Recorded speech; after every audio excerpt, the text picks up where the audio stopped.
Hello යාළුවනේ සුබ දවසක් හැමෝටම. ඉතින් ඔයාලා බලන්න ඇති මේ මොකක්ද කියලා. ඉතින් මේ අපේ අලුත්ම වීඩියෝ සීරීස් එක යමු කොහේ හරි වීඩියෝ සීරීස් එක. ඉතින් මේ වීඩියෝ සීරීස් එකේ මම ඔයාලට ඉස්සෙල්ලා පැහැදිලි කරන්නම් මොකද්ද වෙන්නේ කියලා. ඉතින් මේ වීඩියෝ සීරීස් එකෙන් වෙන්නේ හැමදාම ට්‍රැවල් කරන්න අපි දෙන්නනේ. ඉතින් අපි හිතුවා අපි ට්‍රැවල් කරන තැන් එතකොට ඔයාලට පවුලත් එක එකතු වෙලා නැත්තං ඔයාලගේ පාට්න එක එකතු වෙලා කාත් එක්කම හරි කොහෙර ට්‍රැවල් කරන්න ඉන්නවනම් ඔයාලට ට්‍රැවල් කරන්න ප්ලේසස් කීපයක් සජෙස්ට් කරන්න කියලා අපි හිතුවා. ඉතින් අපි මේක දිගටම කරයනවා වීඩියෝ සීරිස්සයක් විදිහට. ඉතින් අපි අද පළවෙනි දවසේ කතා කරන්න යන්නේ හැමෝම් වගේ ගොඩක් දුරට ගිහිල්ලා තියෙන තැනක්. ගිහිල්ලා තියෙන තැනක් කියන්නේ අපි ඉස්සෙල්ලාම කතා කරන්නේ මේක අපි දිස්ත්‍රික් වයිස් වගේ කතා කරමු. අපි ඉස්සෙල්ලාම යන් නුවරඑළිය දිස්ත්‍රික්කයට. ඉතින් අද මේ වීඩියෝ එකේ සම්පූර්ණයෙන්ම තියෙන නුවරඑළිය දිස්ත්‍රික්කයේ තියෙන ට්‍රැවල් කරන්න පුළුවන් තැන්. ඉතින් අපි ගිහිල්ලා බලමු වීඩියෝ එකට කොයි වගේ තැන්ද ඔයාලට ට්‍රැවල් කරන්න තියෙන්නේ කියලා නුවරඑළිය. ඉතින් යාළුවනේ අපිට නුවරඑළිය කියද්දිම ඉස්සෙල්ලාම මතක් වෙන්නේ සීතල දේශගුණය, එතකොට තේවතු වගේ ලස්සන දර්ශන. ඉතින් මේ ලක්ෂණ දර්ශන අතරේ නුවරඑළියේ වඩාත් ප්‍රසිද්ධ සංචාරක ස්ථානයක් නැත්නම් වඩාත් කැපිපෙන සංචාරක ස්ථානයක් විදිහට අපිට ගෙගරි වැව හඳුන්වන්න පුළුවන්. ඉතින් අපි ඉස්සෙල්ලාම කතා කරමු ගෙගරි වැව ගැන. ඉතින් ඔයාලා දන්නවද මේ ගෙගරි වැව නිර්මාණය කරලා තියෙන්නේ නුවරඑළියේදී 1873 වර්ෂයේදී. ඉතින් මේ ගෙගරි වැවට ගෙගරි වැව කියන නම වැටලා තියෙන්නේ නැත්නම් ග්‍රෙගරි ලේක් කියන නම වැටලා තියෙන්නේ ඒ දවස්වල ලංකාවේ හිටිය ආණ්ඩුකාරයාගේ නම විලියම් ග්‍රෙගරි නිසා. ඉතින් එයාගේ නමින් තමයි මෙන්න මේ වැව නම් කරලා තියෙන්නේ. ඉතින් ඉස්සෙල්ලාම මේ වැව භාවිතයට අරන් තියෙන්නේ නුවරඑළිය අවට එසන ජනයාගේ ජල අවශ්‍යතා නැත්නම් නුවරඑළිය නගරයේ ජල කළමනාකරණය කරන්න තමයි මේ වැව ඉස්සෙල්ලාම හදලා තියෙන්නේ. නමුත් දැන් මේක ඉන්න එහාට ගිහිල්ලා නුවරඑළියේ ප්‍රධානම සංචාරක ස්ථානයක් බවට පත් වෙලා තියෙනවා. ඉතින් තවත් ඔයාලා නොදන්න කාරණයක් තමයි මේ ගෙගරි වැවෙන් ජල විදුලිය නිෂ්පාදනය කරා කියන එක. ඉතින් මේ ගොඩක් කට්ටිය දන්නේ කාරණයක්. ඉතින් මේ ගෙගරි වැවේ වතුර ඉස්සල්ලාම ඉස්සර බ්ලැක් පූල් ජල විදුලි බලාගාරයට අරන් ගිහිල්ලා මේ නුවරඑළියට කරන්ට් එක දෙන්නත් ඒකට බලධාරීන් පියවර අරගෙන තියෙනවා.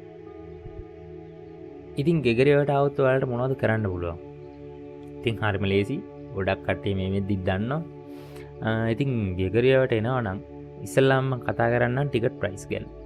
ඉතින් ඔයාලා නුවරඑළියට ආවට පස්සේ ගෙගරි වැවට යනවා නම් නැත්නම් ගෙගරි පාක් එකට එනවා නම් ඔයාලගේ වාහනේට රුපියල් 50ක ටිකට් එක්කුත් ඒ වගේම දේශීය විදේශීය නැත්නම් පාසල් ළමුන් වශයෙන් බෙදෙන කැටගරීස් අතර යම් සුළු වෙනස් වීම් එක්ක ටිකට් ප්‍රයිසස් බෙදලා යනවා.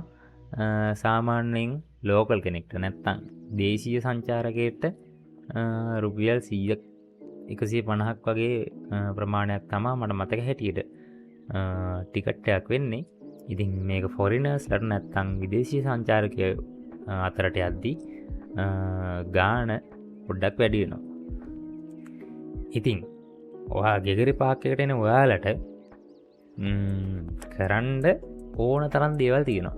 ඕන තරම් දේවල් කිව්වට ඉතින් ප්‍රධාන වශයෙන් තියෙන්නේ බෝට් රයිඩින්. ඉතින් ඔයාලට මෙතන තියෙනවා ස්වෑන් බෝට්ස් නැත්නම් කියන්නේ හංස බෝට්ටු, එතකොට ජෙට් ස්කී පදින්න පුළුවන්. එතකොට ජෙට් බෝට්ස් තියෙනවා.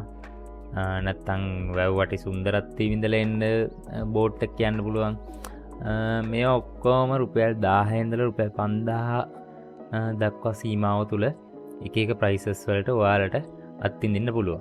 ඒ වගේම ගෙගරි වැවේ තවත් විශේෂ දෙයක් තමයි පෝනි රයිඩ්ස් තියෙනවා. වැවේ නෙවෙයි පාක් එකේ. ඉතින් පෝනි රයිඩ්ස් තියෙනවා. ඔයාලට පෝනි රයිඩ් එක රුපියල් 10000ක් වගේ මුදලකට පෝනි රයිඩ් එකක් මිලදී ගන්න පුළුවන්. ඉතින් ඒ වගේම තමයි මම නුවරඑළිය ගෙගරි ලේක් එකේ ආසම දෙයක් තමයි පාක් එක අයිනේ තියෙනවා ෂෝට් ඊට්ස් කඩවල්. කියන්නේ ක්‍රිස්පි බයිට්ස් වගේ දේවල් මගේ ආසම් පොයින්ට් එකක් ගෙගිරිවැවේදී. ඉතින් වා ෆැමිලි එක්ක හරි නැත්නම් වාගේ පාර්ට්නර් කෙනෙක් එක්ක හරි එනවනම් නිදහසේ සුන්දරත්වයේ විඳලා යන්න. ඒ වගේම වටේට මල් වවලා ගිගිරි පාක්කේ ලස්සන හදලා දිනවා.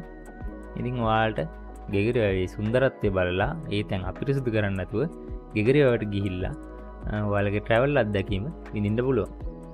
ඉතින් යාළුවනේ අපි ගෙගිරිවැව බැලුවට පස්සේ නුවරඑළියේ ඊළඟට මතක් වෙන මේ දවස්වල නම් ගොඩාක් ප්‍රසිද්ධ සංචාරක ස්ථානයක් තමයි ලංකාවේ උසින්ම පිහිටි ගම්මානය ශාන්තිපුර.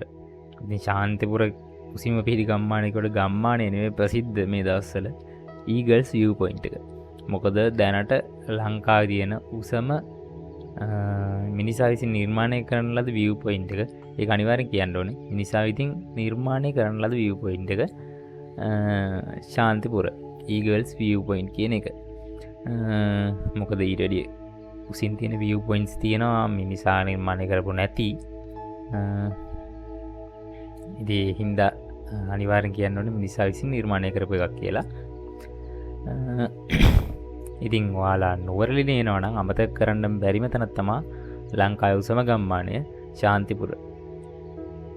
ඉතින් මේ ශාන්තිපුර පිහිටලා තියෙන්නේ නුවරඑළිය ටවුන් එකට කලින්.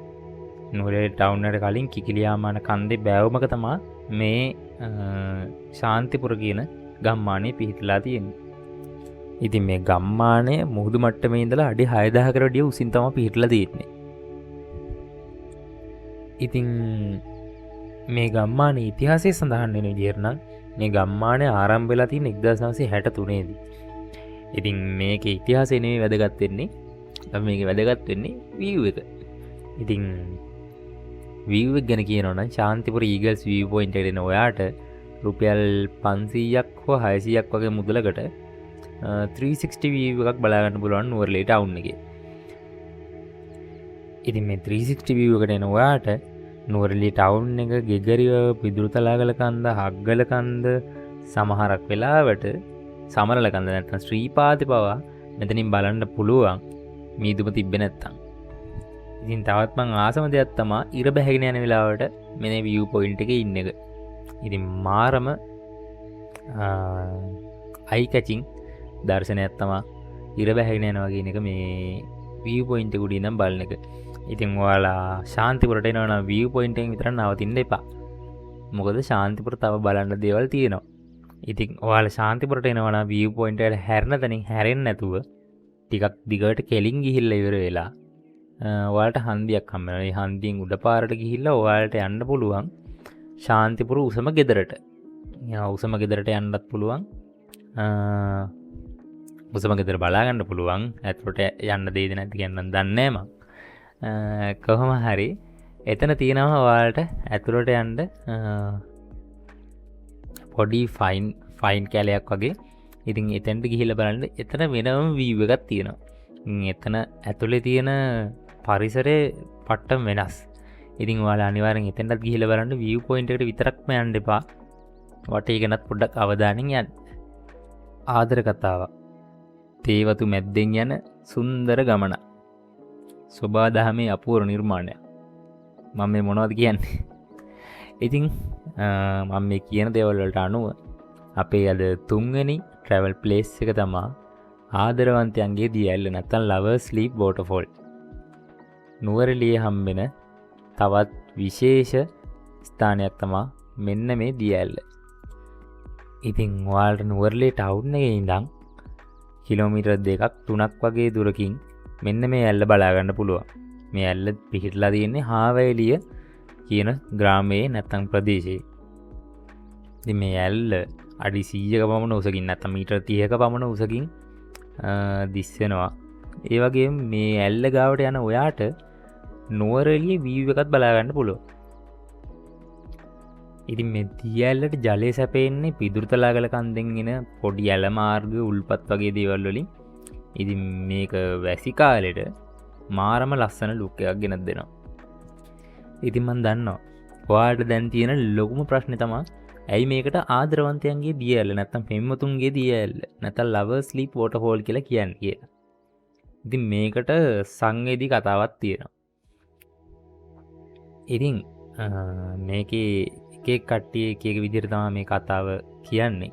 ඉතින් සමහරක් කට්ටිය කියනවා ඉස්සර මේ ප්‍රදේශයේ කුමාරයෙක් ඉඳලා එයා දඩේමේ යද්දී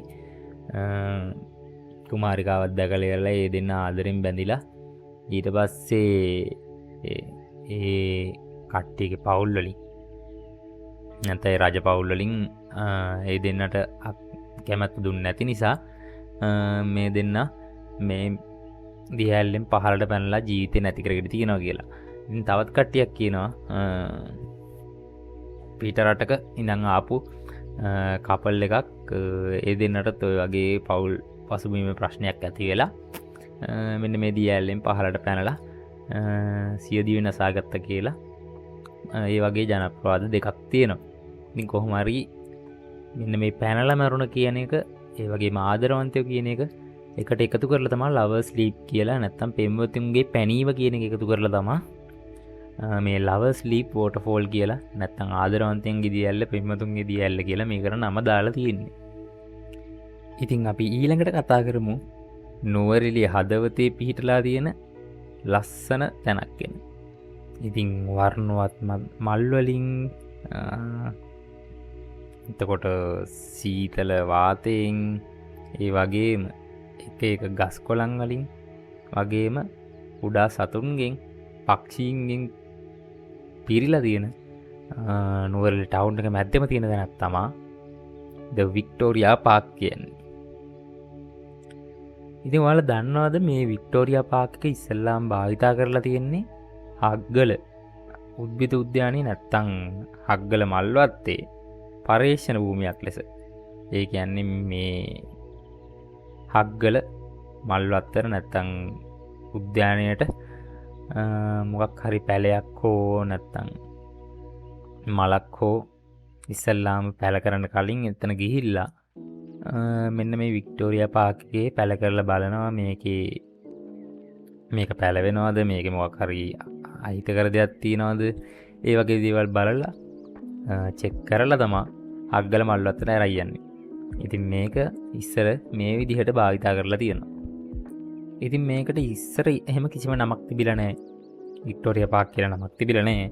ඉතින් බ්‍රිතාන්‍යයේ වික්ටෝරියා රැජිනගේ ඩයමන්ඩ් ජුබිලී සැමරීම මට මතක හැටියට ඒකේ නම ඩයමන්ඩ් ජුබිලී වෙන්න ඕනේ.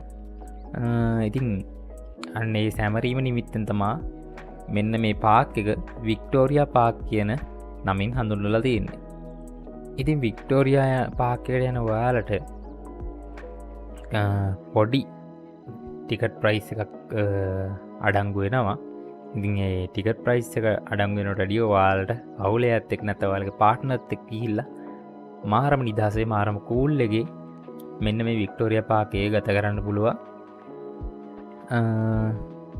ඉතින් හග්ගල මල්වත්තේ වගේම මෙතන එක එක මල් ಜಾති පැල ಜಾති ගොඩාක් දේවල් තියෙනවා. ඒ වගේ උද්‍යාන අලංකරණ උපාංග වගේ දේවල් මාරම් විදියට වටේට ලස්සනට මේ උද්‍යානයේ සරසලා තියෙනවා. ඉතින් තව දෙයක් තමයි කුරුළු නිරීක්ෂකයන් නැත්තම් බර්ඩ් වොචර්ස්ලා. යාලා අතර මේ වික්ටෝරියා පාකේ ගොඩක් ජනප්‍රියයි. මොකද කියනවනම් මේ වික්ටෝරියා පාකේට ගොඩක් කුරුළු විශේෂ වෙනවා. ඉතින් ඔයාලා කුරුල්ලන්ට ආස කෙනෙන්න කුරුල්ලන්ට ආදරේ කෙනෙන්න ඔයාලා ගිහලා ෆොටෝ එකක් ගහගන්න යාලා බලන්න නිරීක්ෂණය කරන්න මේ වික්ටෝරියා පාක් එක හොඳම තැන. ඉතින් තව දෙයක් තමයි මේ වික්ටෝරියා පාකේ එක කෑල්ලක අඩංගු වෙනවා ළමා උද්‍යානයක්. ඉතින් ඔයාලා පවුලත් එක්ක පවුලේ කට්ටියත් එක්ක එනවනම් අනිවාර්යෙන් ළමයින්ව මේ උද්‍යානයට දාන්න පුළුවන්. ඉතින් ඒ වගේම ඔයාලා වෙඩින් ප්‍රී ෂූට් එකක් බර්ත්ඩේ ෂූට් එකක් වගේ මොකක් හරි ෂූට් එකක් කරන්න යනවා නම් මෙයාලගේ අවසරය ඇතුව ඔයාලට ඒ දේවල් කරන්නත් අවසරයක් තියෙනවා. ඉතින් මම ඔයාලගෙන් ප්‍රශ්නයක් අහන්න. නුවරඑළිය ටවුන් එකේ නැත්තම් ඒ යවට ඉඳලා කොහේ ඉඳන්ද ලස්සනටම හිරු උදාව බලා ගන්න පුළුවන්. ඉතින් ඒතන තමයි මම උත්තරෙත් කියන්නම්.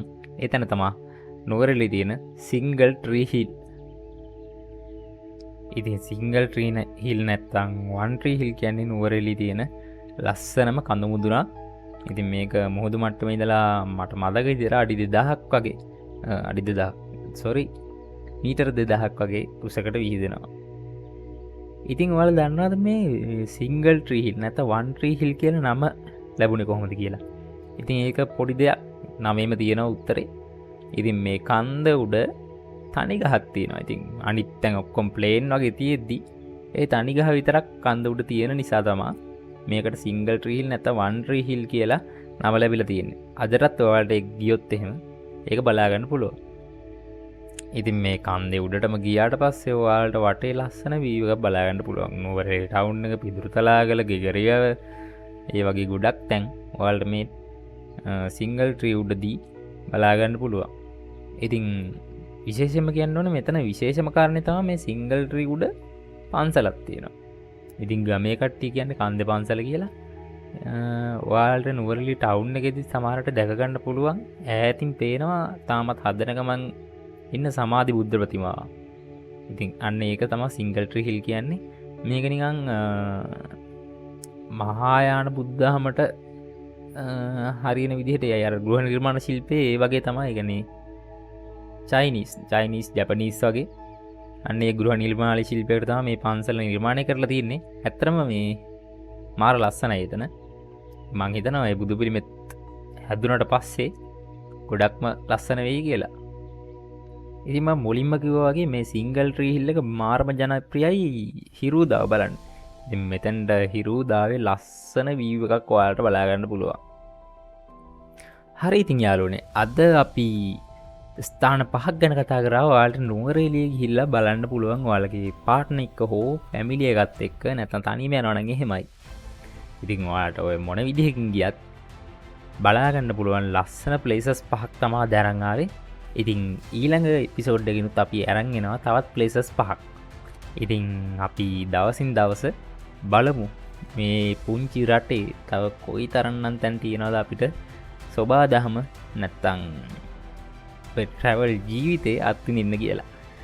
ඉතින් අදට අපි මේ වීඩියෝ එකෙන් ගිහිල්ලා එන්න. තවත් දවසක තවත් වීඩියෝ එකක් අරගෙන අනිවාර්යෙන් හම්බෙමු. එතකන් හැමෝටම සුබ දවසක්.